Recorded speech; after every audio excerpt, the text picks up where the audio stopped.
Boa noite! Começando mais um Chega Junto Live. Esperando o Instagram avisar a galera já está começando a entrar aqui. Sejam bem-vindos, sejam bem-vindas. Esse é o terceiro programa dessa série nesse período de quarentena, né? E nesse período da quarentena, programamos papos incríveis com pessoas muito especiais que têm coisas para dizer, têm experiências para compartilhar com a gente. Hoje a gente programou um papo especial. Nosso convidado acabou de entrar, com o jornalista Jaime Ribeiro, que eu já vou chamar aqui. Jaime Ribeiro vai falar com a gente direto de Nova York, a Big Apple, ou, em bom português, a Grande Maçã. E aí, Jaime? Tudo bem, querido? Bom dia, boa tarde, boa noite, Brasil, Nova York, mundo, todo mundo nessa corrente aí, né? Todo mundo de mão dada. Ninguém segura a mão de ninguém, hein, Murilo? Ninguém segura a mão de ninguém, é verdade. Ninguém Esse é o solta. momento. Ninguém solta. Na verdade, agora não pode segurar, né? Verdade, tá vendo? Um ato falho, mas que deu certo aí no final das contas. Deu certo. Ô, Jaime, eu tô aqui com os dados que eu pesquisei para essa nossa conversa. São mais de 1 milhão de casos da nova Covid, da Covid-19 no mundo todo. Os Estados Unidos já tem mais de 5 mil mortes nesse momento, né? De pessoas que morreram em complicações decorrentes dessa doença. Em todo o mundo, o número de mortes é de 52.863 pessoas. Esse dado é até agora há pouco, às 20 horas, horário de Brasília aqui. Aí nos Estados Unidos, que tem maior número de infectados, são 242.182 pessoas com a doença. E aí, também nos Estados Unidos, já são mais de 5 mil mortos. Só em Nova York, que é onde você está, foram contabilizadas 1.500 mortes nessa quinta-feira. E aí, meu amigo, para a gente começar essa conversa, quero saber como é que tem sido os seus dias aí nesse período. Você está de quarentena também, Jaime? Tem que estar, né? A gente tem que... É uma preocupação geral aqui em Nova York. E tem multa. Já começo falando que tem $500 de multa para quem não respeitar, não a quarentena em si, mas o distanciamento social. Porque aqui, como no Brasil, a gente também pode sair de casa para comprar necessidades básicas, né? Os hospitais estão funcionando, as farmácias estão funcionando, supermercados estão funcionando e postos de correio, de entregas, porque muita gente em Nova York, antes mesmo do coronavírus começar, aqui a gente tem um alto índice de pessoas que compram pelo Amazon e por sites parecidos, né? Com essas plataformas de compra online. Agora, mais do que nunca. Então, as empresas de entrega estão circulando muito aqui em Nova York também nesse momento. Então, a gente pode sair nesses casos específicos. Uma coisa interessante, viu, Murilo, que não acontece em muitas cidades no Brasil, é que o prefeito de Nova York, ele liberou também para os nova-iorquinos saírem uma vez por dia, entre 10 a 15 minutos, para fazer atividade física, qualquer tipo de exercício. Porque ele considerou que num momento como esse, principalmente na ilha de Manhattan, que as pessoas, a média geral das pessoas moram, os nova-iorquinos moram em cubículos, né? Todo mundo mora muito apertado. Eu moro aqui no estúdio, né? Bem apertado. Então, as pessoas iam pirar, né? O alto índice de depressão e de atentados, enfim. As pessoas iam começar, literalmente... Aqui já é um número alto, que a gente tem um ano inteiro, né, de suicídios, por exemplo, pessoas que acabam tirando a própria vida. Isso de uma maneira geral ao longo do ano. Imaginem numa situação que está todo mundo sem trabalho, sem poder sair de casa e morando em lugar apertado. Então, e vendo noticiário tão ruim, tão pesado, né? Isso. Então, ele já pensando no que poderia acontecer mais à frente, nesse número aumentar, né? Ele resolveu liberar para atividade física, mas a gente não pode fazer atividade em grupo. As quadras de basquete, de tênis, são muito populares em Nova York, estão todas isoladas, mas os parques, por exemplo, o Central Park, o Battery Park, todos os parques que são bem conhecidos em Nova York, os que não são tão conhecidos, de bairro, todos eles estão funcionando. Então está todo mundo podendo sair para fazer uma caminhada, corrida, mas não pode fazer essa atividade em grupos. Até 2 pessoas, ok. Mais de 2 pessoas, aí você pode ser multado. Para a gente aqui, Jaime, que vê as notícias que chegam dos Estados Unidos, foi bem forte a imagem dos hospitais de campanha montados no Central Park, né?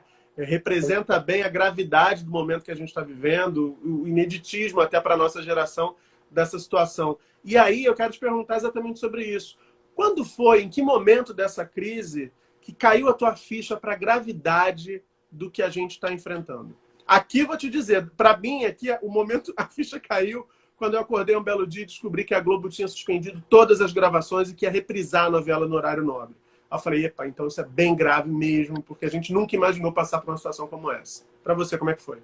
Para mim, eu tenho o dia 13 de março, foi o dia que a minha ficha caiu, que realmente resolvi entrar na quarentena. Foi quando foi anunciado, na verdade, um dia antes, foi anunciada a pandemia em Nova York.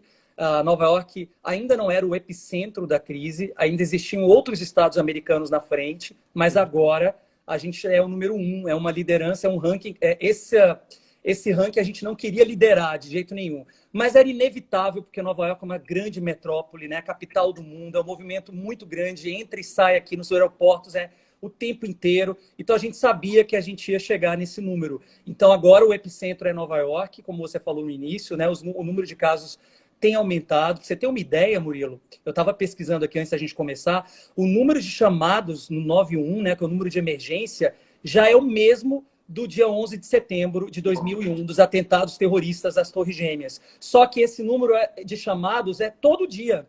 E naquela época foi numa manhã, né, que foi quando aconteceram os atentados, os aviões entraram em choque com as Torres Gêmeas. E mais 1 ou 2 dias também, Murilo, a gente vai bater o número de mortos no dia dos atentados de 11 de setembro de 2001. Né? Para quem não lembra, foram quase 3 mil mortos em uma manhã, né? Em poucas horas, assim. Então, e a gente está quase lá. Então, são números de guerra, né? Um número de uma guerra, verdadeiramente. Então, é bem impactante isso. A gente, aliás, ouve, Murilo, ambulância. Você vai ouvir daqui a pouquinho, viu? Eu estou aqui bem próximo da janela. Eu ia te perguntar sobre isso, porque quem visita Nova York estranha num primeiro momento, sobretudo quem vai pela primeira vez, que é muito comum o som das ambulâncias passando o tempo inteiro, passa ambulância, né?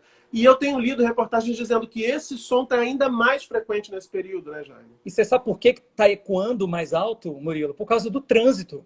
Não tem mais trânsito, né? O movimento está muito, muito, muito pequeno. A gente tem, eu fui pesquisar também, 75% de movimento menor no metrô. Então, o metrô está abandonado também. As pessoas têm muito medo de usar o metrô, né? O trânsito também, carro, é só ambulância que fica passando.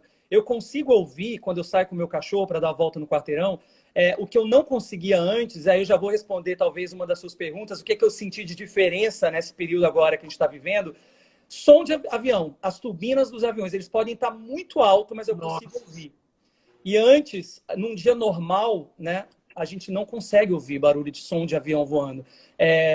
Cigarra cantando em árvore. Eu nem sabia que tinha cigarra aqui em Nova York. Eu descobri agora essa semana, né? Nossa. Passarinho cantar, essas coisas assim que eu acho que é natural, porque a gente tem um movimento muito pequeno de pessoas na rua. Então aquele barulho, aquela confusão, que é uma cidade que é pulsante o tempo inteiro, né?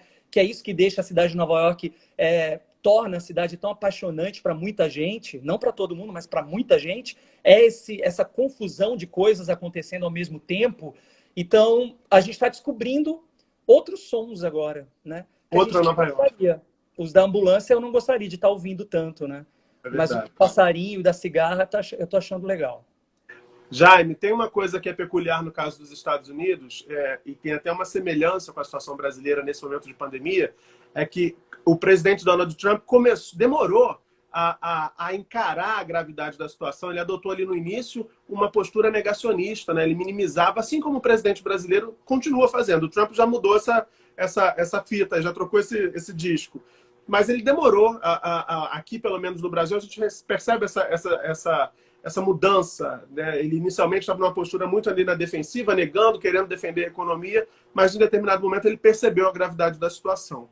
Vocês estão no nosso passado, né, Murilo? Vocês aí no Brasil estão no nosso passado. A gente viveu isso um pouco antes, né? A gente tá no passado da Itália, né, e da China, e vocês, Brasil, estão no passado aqui do que a gente está vivendo agora, né? A gente já passou por essa fase aí da negação, isso tudo que vocês estão vivendo agora, a gente já passou, a gente está num patamar acima, né? Então é interessante. É muito triste, né? Porque sinaliza que a gente não consegue aprender com a experiência do outro, né? É muito triste repetir erros, repetir posições que são equivocadas, né? É verdade, é uma pena, mas vamos torcer que as autoridades aí vão acordar também a tempo, vamos tentar, né? Vamos ficar torcendo, eu estou na torcida aqui. E aí eu tenho visto projeções que dão conta de que mesmo com todas atitudes que já foram tomadas aí nos Estados Unidos, mesmo com tudo isso, quarentena, isolamento social, comércio fechado, há projeções falando em até 240 mil mortos nos Estados Unidos. Eu queria te ouvir com relação à opinião pública. Como é que a opinião pública está se comportando diante dessa demora de ação, né? Dessa lentidão do Donald Trump nesse momento inicial da crise? É difícil a gente avaliar pelo que a gente ouve na rua, porque a gente não tem conseguido conversar com ninguém. Agora, pelo que a gente vê na TV, né, as pessoas que trabalham na cobertura, nas emissoras locais, aqui CNN, Fox, a ABC, a NBC, a gente acompanha, né, e muitas pessoas que trabalham na cobertura política também ficam atualizando a gente também do que eles estão pensando, né, sobre o que está acontecendo. Mas o que eu consigo ver na rua, Murilo, aqui em Nova York, pelo menos no meu bairro, que é onde eu tenho tido mais contato, eu não estou mais saindo para áreas mais distantes. Eu moro, para quem não sabe, talvez você também não saiba, eu moro na ilha de Manhattan e eu moro a algumas quadras da Times Square. Mas eu tenho evitado passar por lá porque é muito triste ver um local como aquele, principalmente dos teatros da Broadway. Eu tenho amigos que trabalham, né, nessa área do entretenimento em Nova York, na área dos teatros. E é muito triste a gente ver aquele local como se fosse uma cidade fantasma, né? Abandonado, parado. Mas isso é um sinal. É um sinal de que a gente está percebendo... Os nova-iorquinos, por exemplo, estão querendo que isso acabe logo, para que a gente atinja o pico mais rápido, para que depois o número comece a diminuir, o número de infectados e de mortos, para que a gente consiga finalmente voltar para as nossas atividades. Então, eu acho que o nova-iorquino se conscientizou. Não posso dizer que o que acontece aqui é o que acontece no país, no resto dos Estados Unidos. É muito diferente, né? O comportamento é muito diferente. Bem diferente. Eu sempre falo que Nova York é um ponto fora da curva, né? É um país dentro do país. Então, a gente nunca pode levar em conta, pegar a medição dessa régua pelo que acontece aqui em Nova York. O americano é muito diferente, o americano, de uma forma geral, do que o nova-iorquino em si. O nova-iorquino normalmente é mais consciente, é mais politizado, se preocupa mais com o meio ambiente. Aqui a gente não vê o índice de obesidade, que é muito pequeno, por exemplo. Eu lembro que quando os meus pais me visitaram a primeira vez, foi um comentário da minha mãe. Poxa, mas cadê aquele pessoal, aquelas pessoas acima do peso andando com aqueles carrinhos, né, com aquelas cadeiras motorizadas? A gente vê isso muito, né, na Flórida, em Miami, a gente vê na Califórnia. Aqui em Nova York é diferente. A gente vê que as pessoas se preocupam mais com a saúde. Por isso até que o prefeito anunciou que a gente poderia sair, porque ele percebeu que ia ser bem decepcionante para o nova-iorquino também ficar parado, sem fazer sua atividade física. Então eu acho que aqui o pessoal está consciente, viu, Murilo?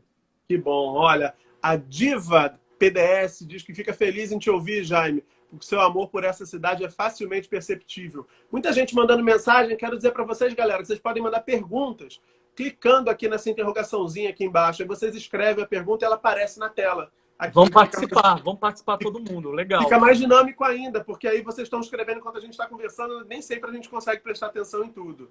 Mas então, só para retomar o fio da meada, Jaime, na televisão, assim, nos meios de comunicação, o Trump está mais apanhando ou está ali, as pessoas estão meio que passando tem um voto de confiança? A favor e tem as emissoras que são contra, né? Assim a Fox é bem a favor sempre, né? Isso, exatamente.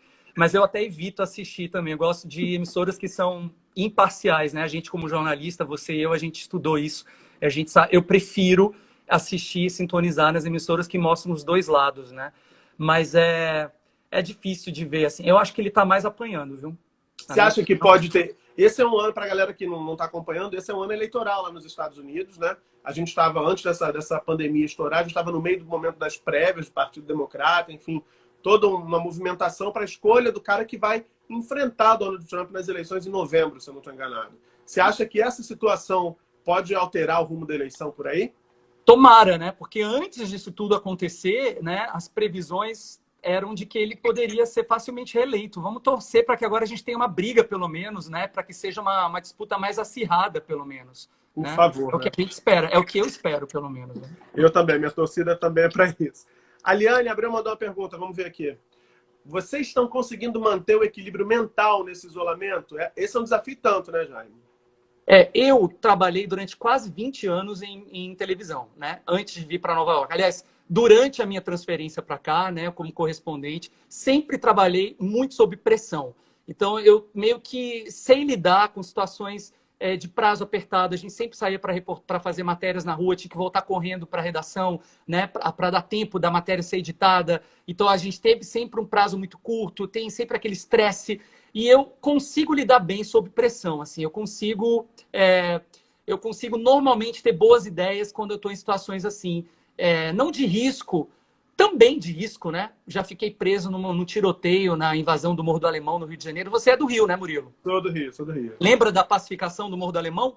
Lembro, lembro. Pois é, então imagina que eu fiquei ali meio que uma semana inteira fazendo a cobertura e no domingo, que foi o dia exato que a polícia de madrugada, do sábado para o domingo, invadiu o Morro do Alemão, foi o domingo que a gente fez a cobertura ao vivo, no Domingo Espetacular, ainda com Paulo Henrique Amorim na época. Então, a gente ficou ali no momento de tensão ali, naquele meio daquele fogo cruzado. E eu lembro que nessas situações como essa, eu dei só um exemplo, você precisa ter o intelecto no lugar para você escrever a reportagem, você tem que manter a calma para você não passar nervosismo na hora de uma entrada ao vivo na TV, em rede nacional, né?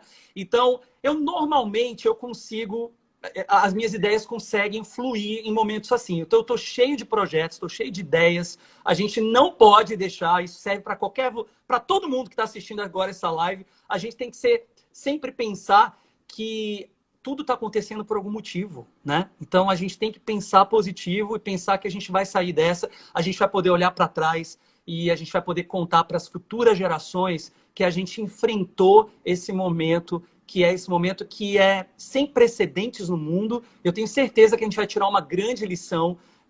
Eu já tenho acompanhado uma série de mudanças. Você viu sobre a camada de ozônio, né? Sim, o buraco sim. da camada de ozônio já está se regenerando. Em Veneza, na Itália, soube que apareceram golfinhos que nunca mais tinham aparecido há mais de 100 anos. Quer dizer, a Itália, que foi um lugar super castigado pelo coronavírus. Então, olha como a natureza já está dando uma resposta. Então, se você olhar por essa ótica, você não pira. Você acaba em casa sem poder fazer muita coisa, mas você fica direcionando a sua mente e o seu tempo para coisas que realmente importam, que é para a gente pensar lá na frente já. Não vamos ficar muito concentrado nos números de mortes, das pessoas que estão perdendo a vida. A gente tem que sempre pensar, né, positivo. Acho que é meu lado poliana. Você já viu o livro? Já.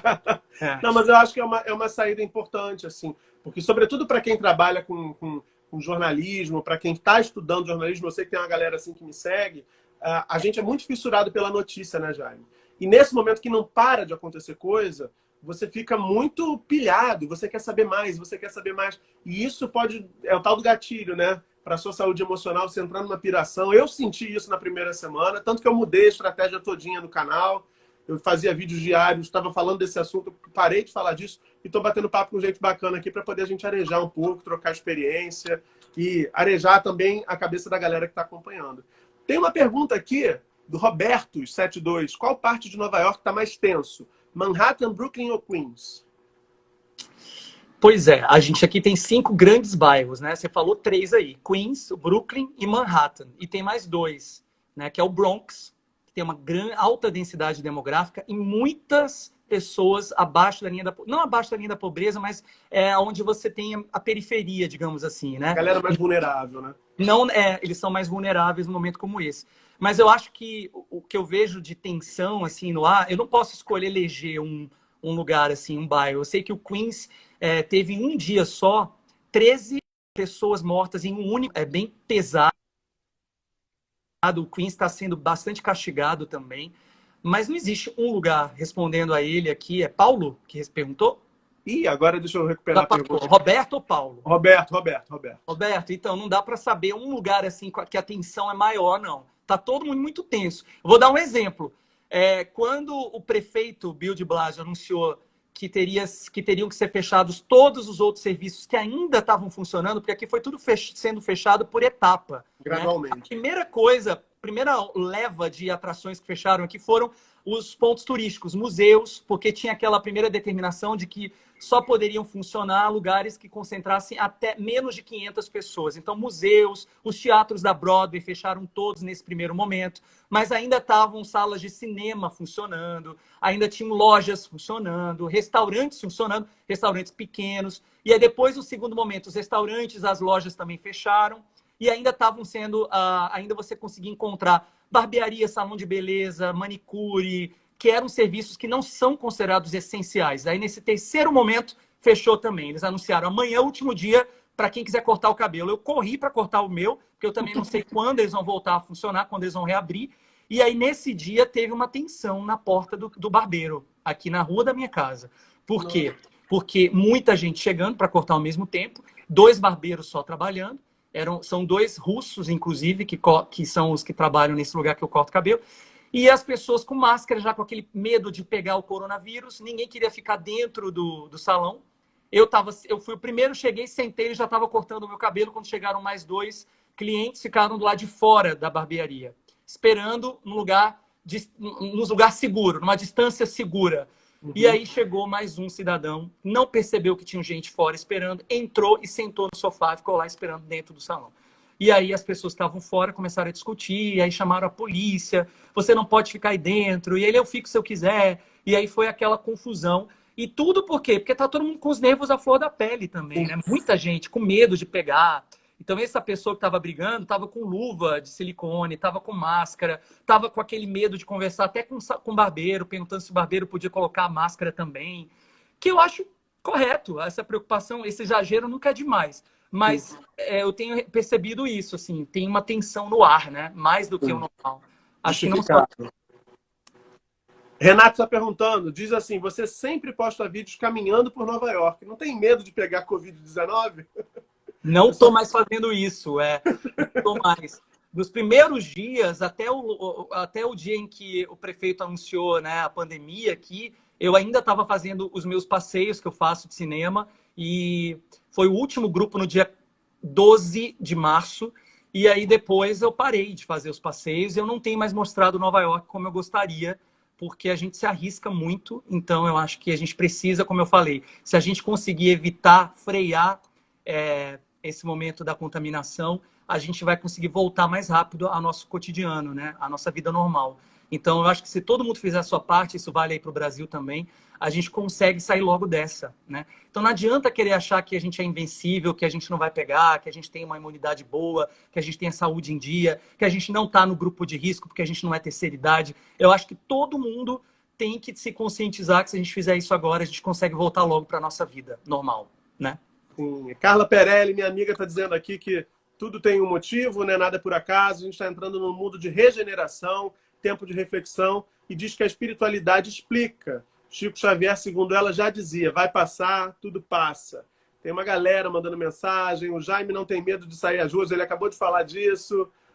Me lembro que você filmou isso, Jaime, diz a Liane Abreu. Acho que ela está falando da história do bar aí, do barbeiro. Sim. Você tem um filho lindo de 4 patas, não se arrisque. Tem uma pergunta aqui sobre ele. Vou pegar aqui, peraí. Tá aí, ó. Tá saindo com branquelo normalmente, Jaime? Grande abraço. A pergunta do cheque na viagem. Pois é, eu vou até falar então que eu nunca contei uma curiosidade para você, porque eu sei que como jornalista você gosta de algo que ninguém não foi falado ainda. Mas o meu cachorro que tem esse nome, Branquelo, é o segundo nome. Na verdade, os americanos não conseguiam falar o primeiro nome dele, então eu mudei para Branquelo. Porque ele é branco, ele é um Schnauzer, é uma raça que normalmente no Brasil a gente vê muito cinza, né? Que é uma cor característica dessa raça, do Schnauzer. E ele é branco, totalmente branco. Muita gente até confunde com outros cachorros de outras raças, como o West, né? Que é aquele cachorrinho da comercial né? da internet, daquela... Enfim, eu não vou falar a marca aqui, mas todo mundo tá lembrando qual é, aquele cachorrinho branquinho e tal. Sim, tá ligado. E esse é o nome, branquinho, eu acabei de falar. Só que é incrível como os americanos não conseguem falar o NH, o LH, né? A língua não vai no céu da boca do jeito que a gente está acostumado. Então, eles não conseguiam pronunciar, né? E aí eu acabei mudando para Branquelo, que também quer dizer a mesma coisa. Branquinho e Branquelo dá no mesmo para a gente. mas facilitou muito para os americanos. Então eu mudei para Branquelo. Branquelo tá bem? Hã? Branquelo tá bem? Tá dormindo aqui atrás de mim. Mas ele precisa sair também, né? Então eu preciso dar a volta com ele todo dia, no quarteirão, pelo menos, né? Enfim. Aqui em casa eu tenho uma Bulldog, uma French, né? Bulldog francês. Nossa. Só que ela não vai pra rua. Ela já não ia, porque ela não gosta, ela é muito estressada. Então ela é super adaptada, ela já vive em quarentena, entendeu? Ah, é o ano inteiro. Qual é o nome? Edith Maria. Edith Maria. Edith Maria. Mas, ó, isso é outra coisa interessante, porque muita gente nesse momento de fragilidade emocional está se agarrando aos pets. É muito importante. É uma super companhia, verdade. Super companhia, ajuda muito a distrair. Quem tem sabe do amor que é, do carinho que eles transmitem o tempo inteiro. E é uma super dica para a galera que está sentindo falta, se sentindo solitária. E também vale aquela dica, né, gente? De repente você tem um abrigo perto da sua casa, pode adotar um pet nesse momento.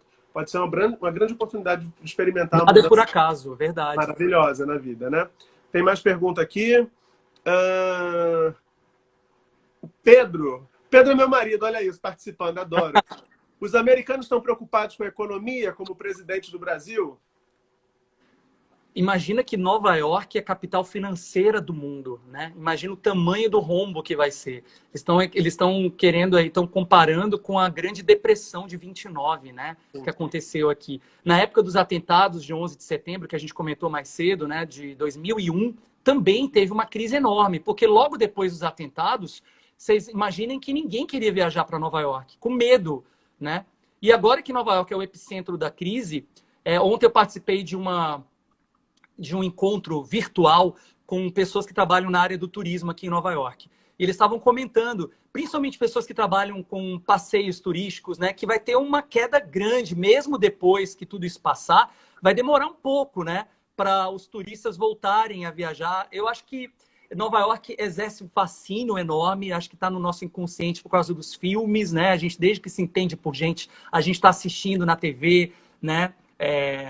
O universo dos filmes, do cinema. Então, eu acho que até vai ser um pouquinho melhor do que vai acontecer fatalmente na China, na Itália, na Espanha, né? Eles vão sofrer, já estão sofrendo, e vão sofrer muito mais no futuro com relação à economia. Aqui, que o turismo também responde para uma grande parcela, uma parcela muito grande da economia, mas aqui também todas as outras áreas, né, da economia. Nova York é o centro, é o epicentro do coronavírus, é o epicentro também da economia, né, do capital aqui dos Estados Unidos, de uma maneira geral. É por isso, então, que você vê esses depoimentos conflitantes aí das autoridades. Uma hora acha que tem que continuar, uma hora acha que não, principalmente aqui, né, em Nova York. Imagina o prejuízo.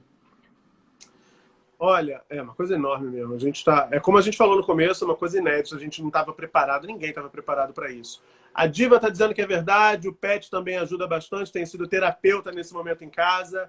Dal Mendonça, Branquelo é tão lindo. Ele deve olhar para o Jaime e perguntar, cara, por que você está ficando tanto tempo na minha casa? Sabe que eu pensei nisso? Eles percebem, claro, quando a gente não está feliz, quando a gente está triste, quando a gente está sentindo alguma dor. Isso a gente já sabe, é fato que os cachorros eles têm essa sensibilidade.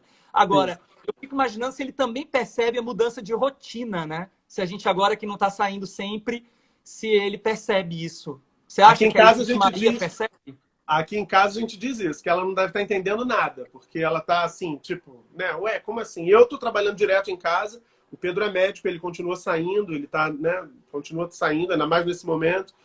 Mas assim, o fato de ter o tempo inteiro em casa, ela já fica louca, assim, ela tá na Disney e não sabe, né? O Pedro sabe, eu que não sei. Vai gostar de saber então, ou não sei se ele já tá por dentro, mas a maior rede de hotéis aqui de Nova York, um dos hotéis mais caros, que é a Four Seasons, eles estavam fechados já há 2 semanas, resolveram fechar totalmente o hotel. Aliás, a rede hoteleira toda parada, mas eles reabriram para hospedar os médicos, os enfermeiros, mas não só os que estão vindo de outros lugares para reforçar a equipe.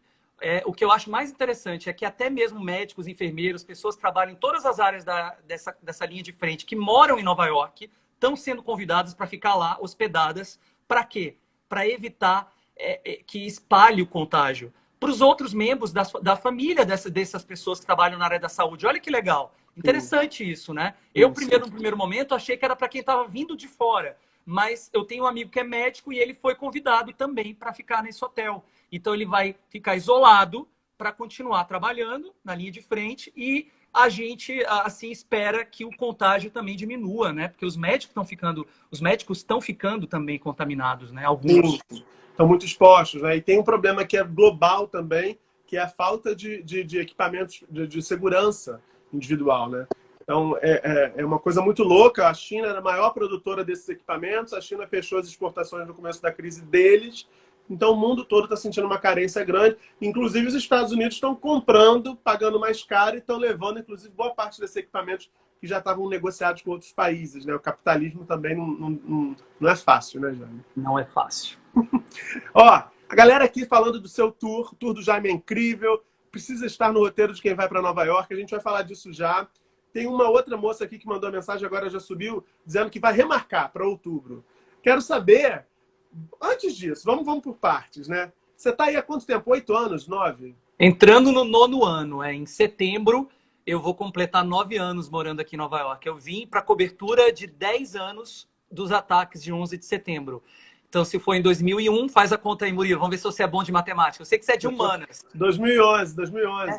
Eu vim em setembro de 2011, exatamente. Está fazendo 9 anos. E aí, então, Jaime? Agora de 2020 eu faço 9 anos, exatamente. O que mais te encantou em Nova York, assim? Quando você chegou e olhou para essa cidade, o que mais te seduziu aí? Eu acho que essa sensação que a gente tem aqui de entrar, por exemplo, no vagão de um metrô e você ouvir vários idiomas num vagão só, né?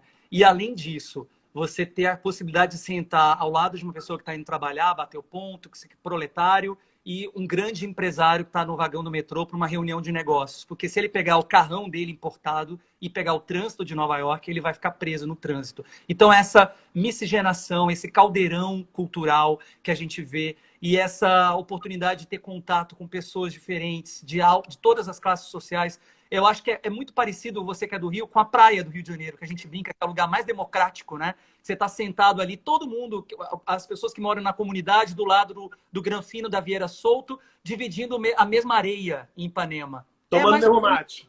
Não é? Então, eu acho que é mais ou menos como o vagão do metrô aqui em Nova York. Isso sempre me encantou muito. Outra coisa que tem a ver com a minha paixão, que é o cinema, que eu sou cinéfilo de carteirinha desde criança, que é a possibilidade de estar andando pelas ruas e você se imaginar em um cenário de um filme. Em qualquer lugar, em qualquer bairro, você sempre vai lembrar de pelo menos 1 ou 2 filmes ou séries, cenas, né, que foram ambientadas naquele bairro, naquele lugar. Então isso acontece o tempo inteiro e a ficha sempre cai.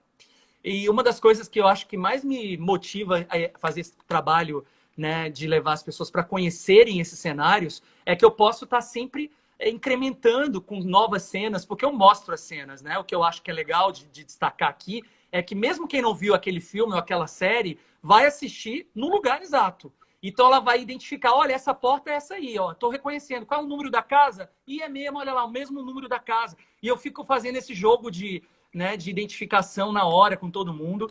Eu tenho esse meu jeito expansivo, então as pessoas se identificam comigo por causa disso. E aí eu vou sentindo, a cada semana, eu vou incluindo uma cena, tiro uma outra. O passeio nunca é igual ao outro. E eu acho que isso aqui é interessante em Nova York também, respondendo a sua pergunta, né? Eu acho que essa identificação que eu tenho, né, estava no meu imaginário desde criança, assim. Então eu sempre tive o sonho de trabalhar aqui em Nova York, de morar aqui também.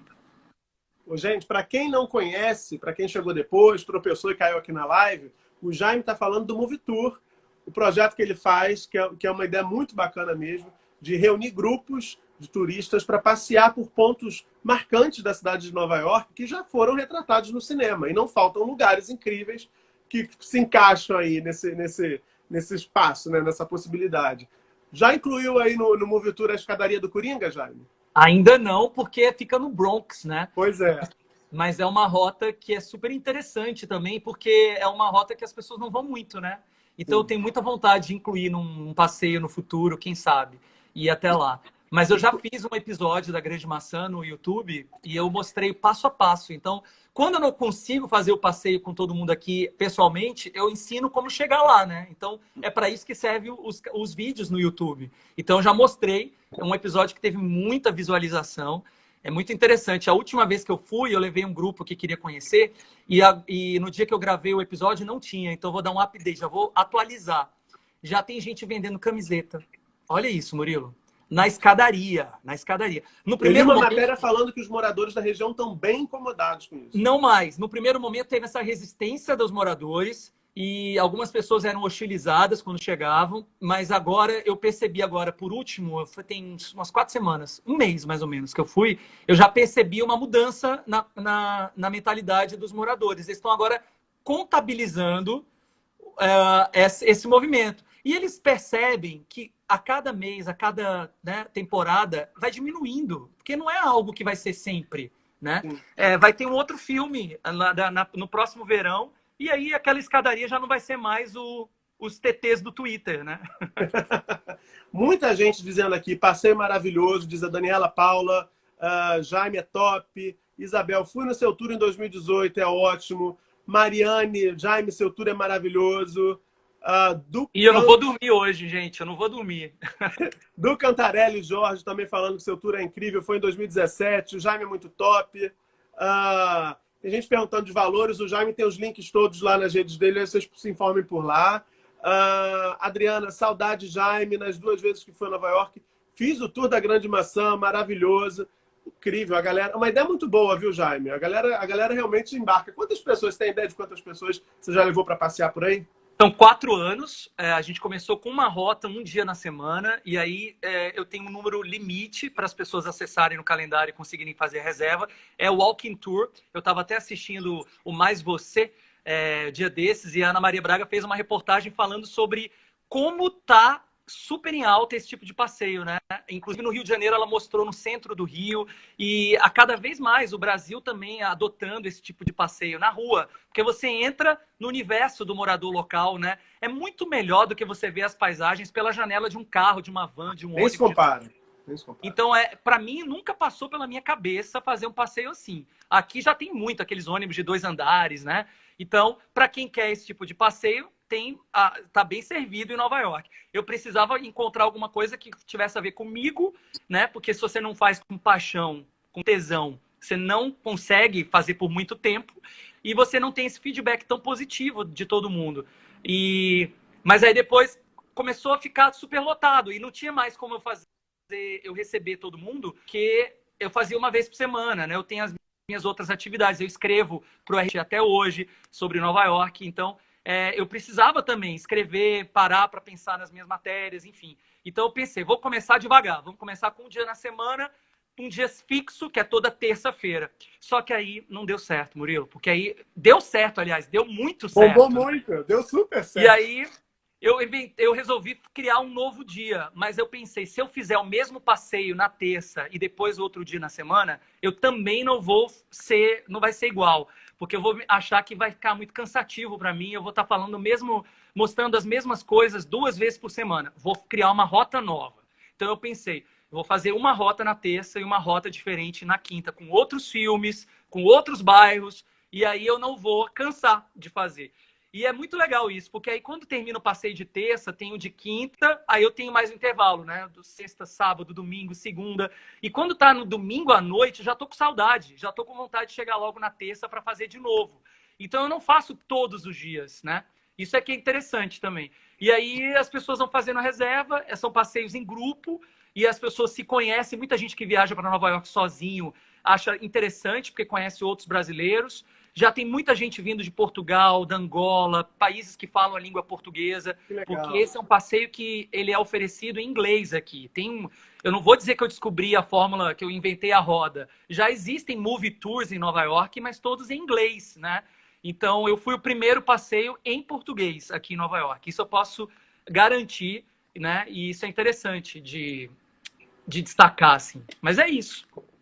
Ó, muita gente, eu sou cheio de fã, Jaime, você sabe, né? A Cida tá dizendo, adoro quando ele diz, bom dia, Nova York.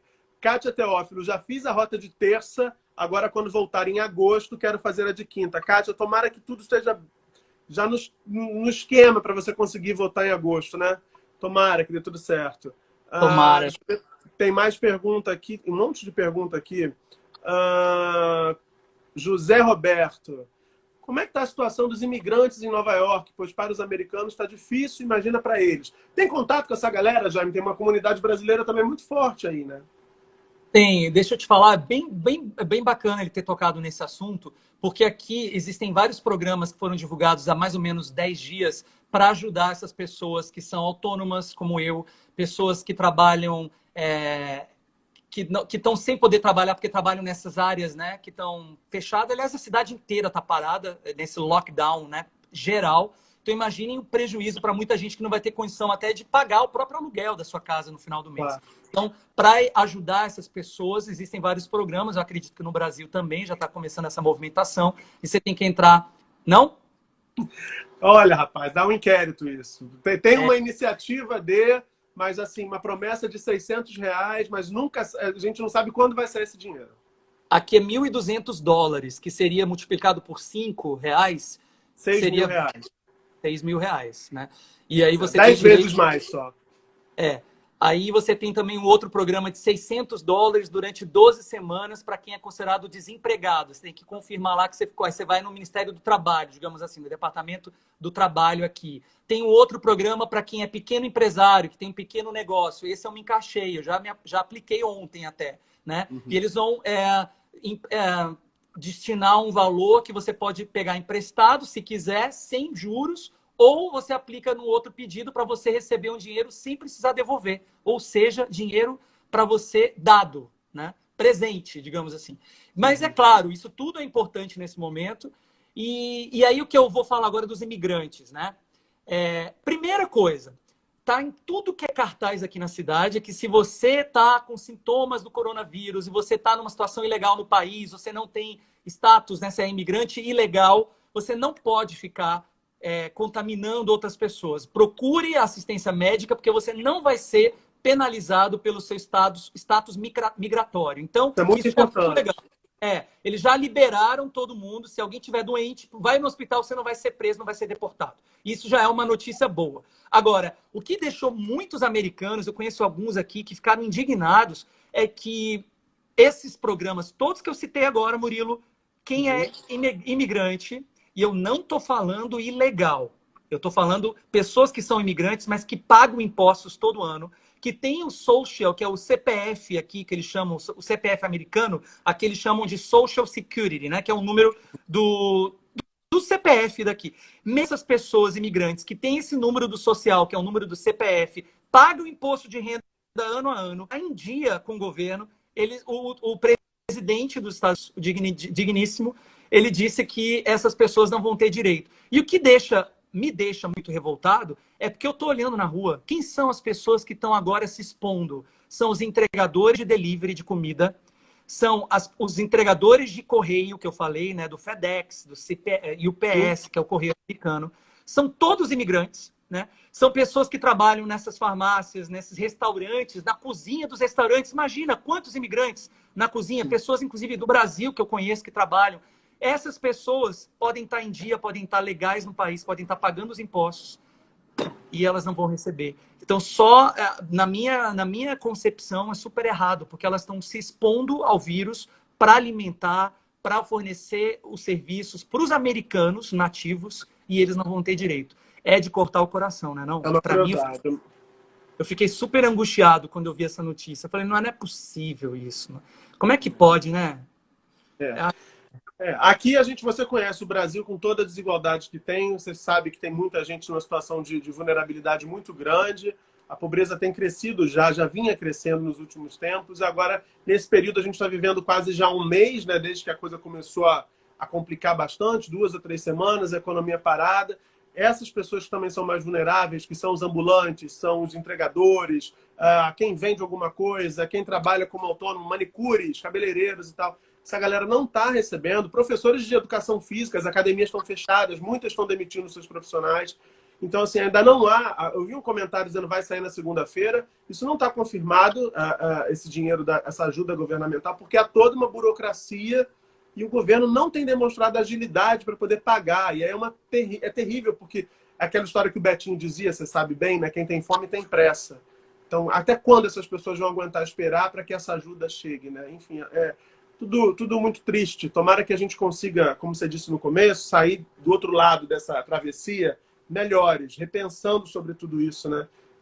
Faz sentido tanta gente, tão pouca gente com tanto e tanta gente com quase nada, né? Acho que não faz muito sentido. Mas eu quero voltar a falar de coisa feliz.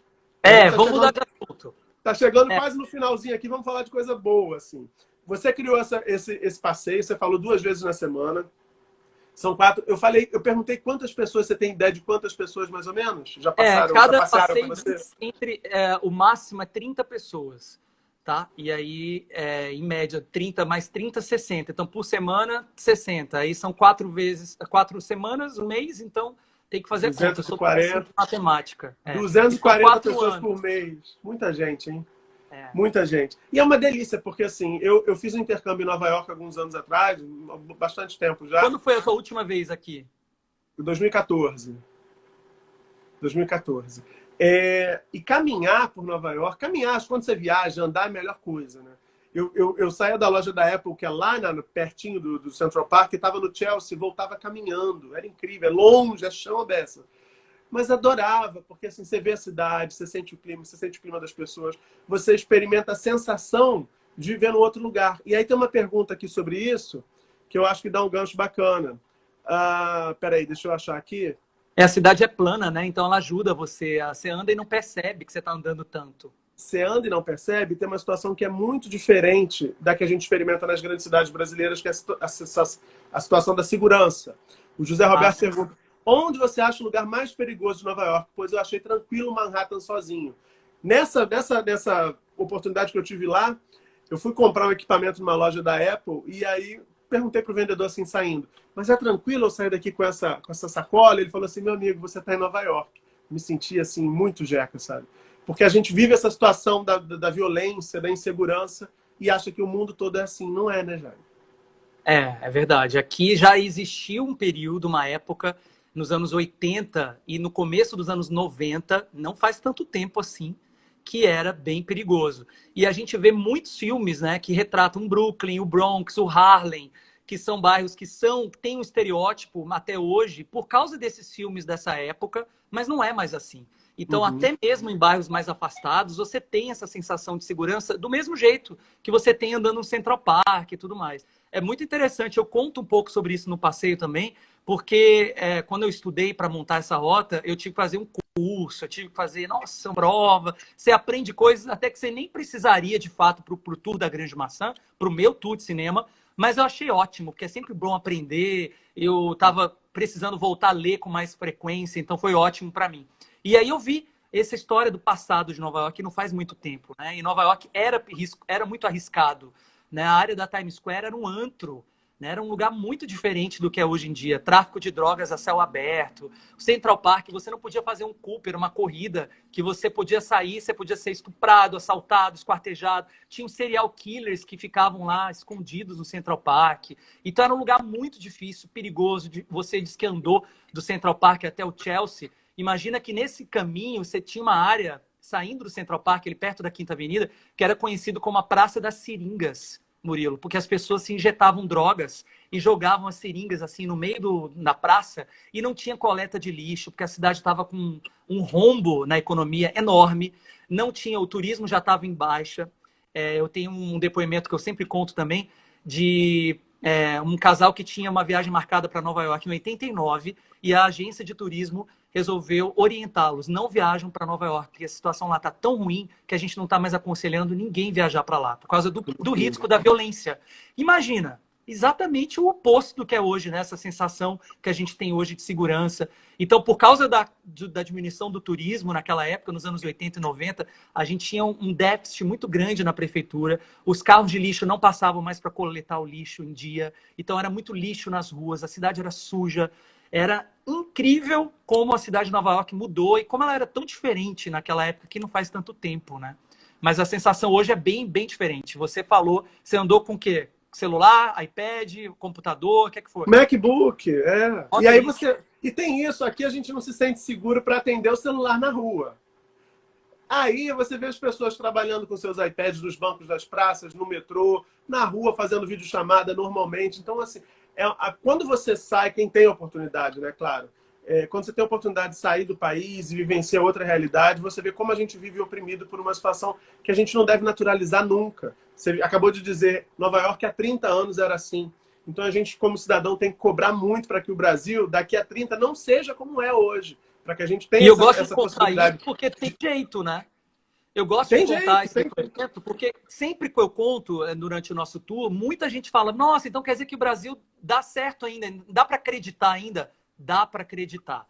Isso aconteceu em Nova York, não faz tanto tempo assim, né? Anos 80 e 90. Então dá para mudar, né? Só que a gente tem uma imagem do cinema e a imagem de Nova York hoje é tão viva que a gente esquece que já teve esse passado, né? Tem o filme do Crocodilo muito na sessão da tarde, que é aquele cowboy da Austrália.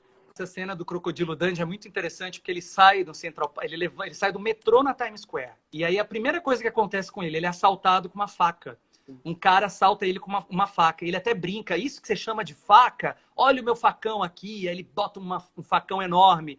E é uma cena que chama atenção até hoje, porque aconteceu na Times Square. E a gente olha esse filme hoje, é dos anos 80. Esse filme é de 86.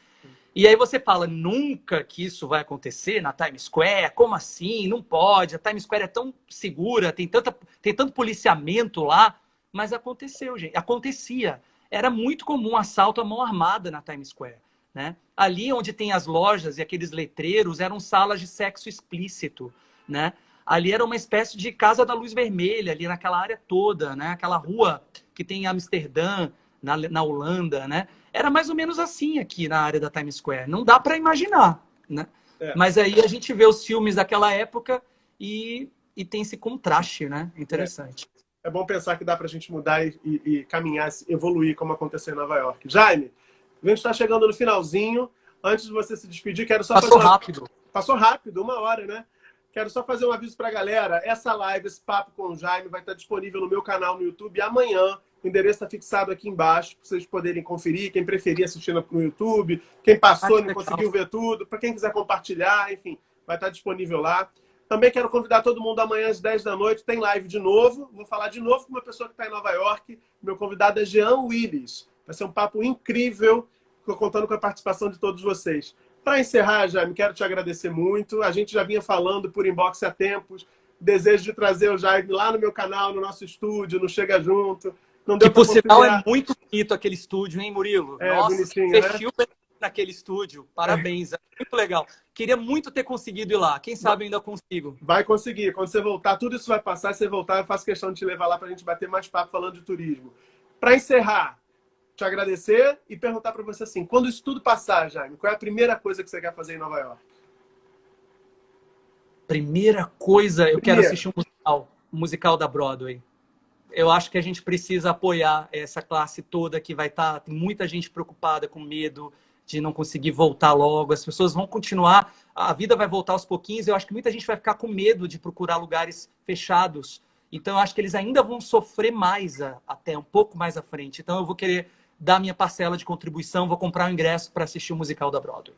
Tá certo. Querido, muito obrigado. Se cuida aí, viu? E a gente Valeu. vai falando. Obrigado pelo convite. Imagina, tchau, eu que agradeço pelo seu papo. Beijão, beijão, gente. Até amanhã. Papo com o Jean Willis. Tchau, tchau.